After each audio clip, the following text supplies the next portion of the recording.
အားလုံးမင်္ဂလာပါလန်နာ professional မှာဖြစ်ပါတယ်အခုပြုတ်ပေါ်တော့တော်တော်များများမေးကြတဲ့ဒီဇိုင်နာတရားမျိုးဖို့အတွက်ဘာတင်တန်းလေးတက်ရမလဲဘာလေးတက်ဖို့လိုအပ်လဲပေါ့နော်ဆိုတော့အဲ့ဒါကကြတော့ဖြူတည်တဲ့အရင်ကျွမ်းကျင်စင်မဟုတ်တဲ့အတွက်ကြောင့်မလို့ဖြူတည်တဲ့အပိုင်းလေးလောက်ကနေပြောပဲစပြီးတော့ပြောပြတော့ပါမယ်ဆိုတော့ဖြူတည်တဲ့လောက်လေးပေါ့နော်ဆိုတော့ဒီဇိုင်နာတရားမျိုးဖို့အတွက်ကကြတော့ဒီဇိုင်နာဆိုရဲခေါင်းစဉ်အောင်မှာပေါ့နော်သူရဲ့အပိုင်းတွေကတော့အများကြီးရှိရဲကိုကဒီရှုပ်တဲ့ဘိုင်းကိုသွားမှလားဒီဇိုင်းဆွဲတဲ့ဘိုင်းကိုသွားမှလားပေါ့နော်ဆိုတော့ပြောလို့ရှိမှဆိုရင်တော့ဒီဇိုင်းဆွဲတာကရှုပ်တာကောကတယောက်တည်းကနေလောက်ကြတာများတယ်ပေါ့နော်ဒီလိုမျိုးအတင်းဖွဲ့နဲ့လောက်တာတော့နည်းနည်းလေးရှားတယ်ဆိုတော့အခုအလုံးနဲ့မေးကြတဲ့ဟာတော့ဒီလိုလိုဒီရှုပ်တဲ့အပိုင်းလေးတွေကိုပြောရလို့ထင်တယ်ပေါ့နော်အဲ့ဒါကြောင့်မို့လို့ဒီရှုပ်တဲ့ဘိုင်းနဲ့ပတ်သက်တဲ့ဒီဇိုင်နာလေးဆိုရင်ကြတော့ကိုကအရင်ဦးဆုံးဒီပေါ့နော်ချုပ်တဲ့ဘိုင်းကျွမ်းကျင်အောင်လို့ဘာလို့ရမလဲဆိုရင်အရှိခံပေါ့နော်ကျွမ်းကျင်အောင်အရင်တက်ပြရမှာဖြစ်ပါတယ်ဆိုတော့အရှိခံဘိုင်းတွေကျွမ်းကျင်မှသာတခြားသောအဆင့်မြင့်ဘိုင်းတွေနောက်ဘတန်ယူရာတွေချုပ်တဲ့ဘိုင်းတွေကိုပို့ပြီးတော့တက်လေပါပေါ့နော်ဆိုတော့အဲ့ဒါကကျတော့လုံးဝအရေးကြီးဆုံးဘိုင်းတွေဖြစ်ပါတယ်ဆိုတော့ကိုအရှိခံတွေပိုင်းနိုင်သွားပြီဆိုရင်ဒီလိုတင်တန်းတွေထပ်မတက်ဖြစ်ဘူးဆိုရင်တော့မှပေါ့နော်ကိုဒီ YouTube လို့တခြား Pinterest တို့ကနေပြီးတော့နော် international ကတင်တဲ့အလုံးကြီးလေးတွေကိုပြီးတော့ကြည့်ပြီးတော့လေ့လာပြီးတော့လုပ်နိုင်တော့မှာဖြစ်ပါတယ်ဆိုတော့အခြေခံကအရင်အရေးကြီးရပါတော့ဆိုတော့နံပါတ်1တစ်ချက်အနေနဲ့ကတော့အခြေခံကိုပိုင်နိုင်အောင်လေ့ကျင့်ရမှာဖြစ်ပါတယ်ဆိုတော့ဒီအခြေခံပိုင်နိုင်မှုအတွက်ကိုကြတော့မျိုးဒီခုနောက်ပိုင်းဆိုရင်တင်တန်းတွေလည်းများတော့ပြအများကြီးရှိရပေါ့နော်ကိုယ်တိုင်းကိုနဲ့ဘယ်တင်တန်းရဲ့အာဘော်နဲ့အဆင်ပြေလဲဘယ်ဆရာမတွေရဲ့တင်ပုံတင်ကြီးကကိုတွက်လိုက်လို့အဆင်ပြေလဲပေါ့နော်အဲ့ဒါလေးတွေရွေးချယ်ပြီးတော့တက်ပြရမှာဖြစ်ပါတယ်ဆိုတော့အခုဆိုရင်ဒီမှာလည်းတော်တော်များနော်တင်တန်းတင်ပြတာကောင်းတဲ့ဆရာမတွေတူရှိရပေါ့နော်အဲ့တော့ကိုနဲ့ညီဆက်ရမှာအရင်ဆုံး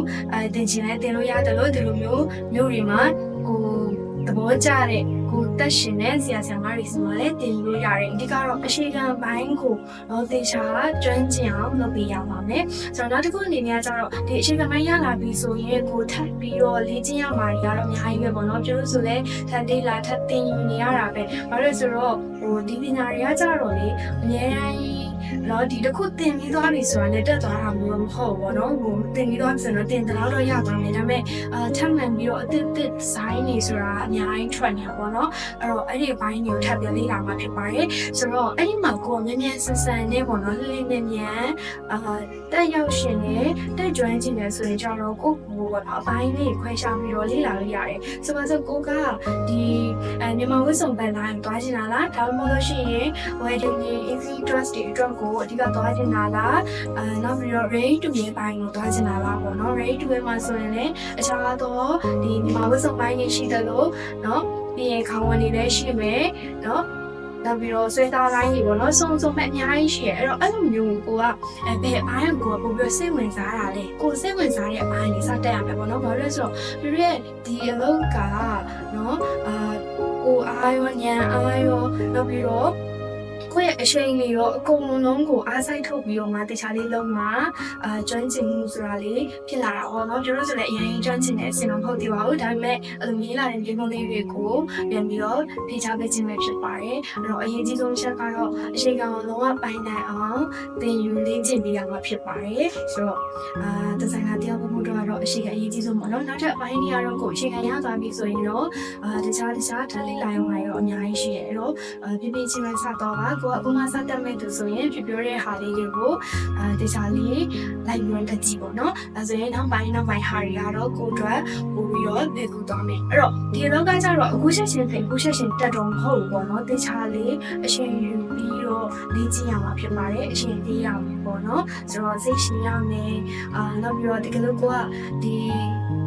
ကိုစီကအဲ့တဲ့သူလေးတွေကိုချုပ်ပေးခြင်းနဲ့သူဆိုရင်ကျွန်တော်ခန္ဓာကိုယ်သဘောတရားတွေတခြားပိုင်နိုင်နားလည်ရမယ်ပေါ့နော် ready made ပိုင်းကြတော့ဒီ ready made နဲ့ပတ်သက်တဲ့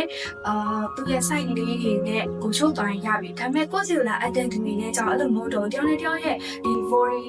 အချိုးအစားကမတူကြတဲ့အတွက်အဲ့ဒီbody သဘောတရားကိုတခြားလေးလေးလာယူရတယ်ပေါ့နော်အဲ့ဒါတွေကကျွန်တော်သင်တန်းမှာလည်းအတိအကျသင်ပြီးလို့မရဘူးဘာဖြစ်လဲဆိုတော့လူတစ်ယောက်နဲ့တစ်ယောက်ရဲ့ခန္ဓာကိုယ်မတူတဲ့အတွက်တို့သင်တန်းဒီမှာဆိုရင်တော့သင်တန်းမှာတော့ထည့်ပြောပေးတာပေါ့နော်ဒီခန္ဓာကိုယ်ဆိုဘယ်လိုယူဒါပေမဲ့လက်တွေ့မှာလာတဲ့ခန္ဓာကိုယ်တွေကကျတော့ကိုယ်တိုင်ပဲကိုသင်ယူရရတာပေါ့နော်ဒီမှာပေးလိုက်တဲ့ပဒံကတော့တော်တော်များများအတွက်အဆင်ပြေတော့အဆင်ပြေနိုင်ပြီမဲ့တကယ်ကိုလက်တွေ့မှာပြန်ပြီးတော့ချိုးတဲ့ခါကျရင်ကိုယ်စီလာတဲ့သူတွေလာအပ်တဲ့သူတွေကမော်ရီအမျိုးအစားအမျိုးကြောင့်အဲ့လိုမျိုးကွဲပြားနေရလဲရှိတယ်။နော်အဲ့တော့ကိုကအဲ့ဒီဘိုင်းလေးတွေကိုအထက်လက်ခံချင်တာတော့ဘာလို့ဆိုရင်တော့ဘော်ရီသဘောတရားလေးတွေပေါ့နော်အဲ့ဒီဘိုင်းလေးတွေကိုလည်းအများလေးလာတင်ပါတယ်။ဆိုတော့ဒီဇိုင်နာတယောက်အနေနဲ့ကျတော့ပြောချင်တာကတော့ပေါ့နော်ဒီဇိုင်နာဆိုတာကကိုယ်ပိုင်ကိုယ့်ရဲ့ကိုယ်စွမ်းကိုယ်စားနဲ့အဲ့လိုဒီဇိုင်းလေးတွေတီထွင်ဖန်တီးထုတ်လုပ်နိုင်တာကတော့ဒီဇိုင်နာပဲလို့ဖြစ်ချင်တယ်ပေါ့နော်ဒါကတော့ကိုအရှိန်ကျွမ်းကျင်တဲ့သူဆိုလည်းအရှိန်ကန်ကိုပိုင်နိုင်တဲ့ဟာကိုမှတခြားထပ်ပွင့်ပြီးတော့ဒီဇိုင်းလေးတွေထပ်ပြီးတော့လုပ်နိုင်တယ်ချုပ်နိုင်တယ်ဆိုရင်ဒါဒီဇိုင်နာပဲပေါ့နော်အဲ့တော့ဘယ်လောက်ကြီးကျွမ်းကျင်မှဘယ်လိုဒီဇိုင်းတွေထုတ်နိုင်မှဒီဇိုင်နာတွေလို့မဟုတ်ပေါ့နော်ကိုယ့်ရဲ့ကိုယ်ပိုင်ဒီဇိုင်းလေးပေါင်းစပ်ပြီးတော့ထုတ်နိုင်တာဒီဒီဇိုင်နာပဲလို့ထင်ပါတယ်ဒါတော့ဖြူမိတာရဲ့ဗီဒီယိုလေးတွေကိုပြပြပေးတာဖြစ်ပါတယ်ဖြူတိတလောက်ပေါ့နော်ဖြူနားလေတဲ့အပိုင်းလေးကနေပြပေးတာပါဖြူတဲ့ဆရာတွေအရင်ကျွမ်းကျင်တဲ့ဆရာတွေလည်းအများကြီးရှိပါတယ်ဒါတော့ဖြူတိတလောက်လေးပြောပေးတာဖြူတဲ့အတွက်ဖြူရဲ့အမြင်ပေါ့နော်တခြားသောဆရာတွေရဲ့အမြင်တွေလည်းရှိကောင်းရှိမှာပါအလုံးနဲ့အစုံထိနားထောင်နေတဲ့အတွက်အလုံးကျေးဇူးတင်ပါတယ်နောက်ထပ်မှပြန်တွေ့ပါမယ်အလုံးနဲ့တက်တာပါရှင်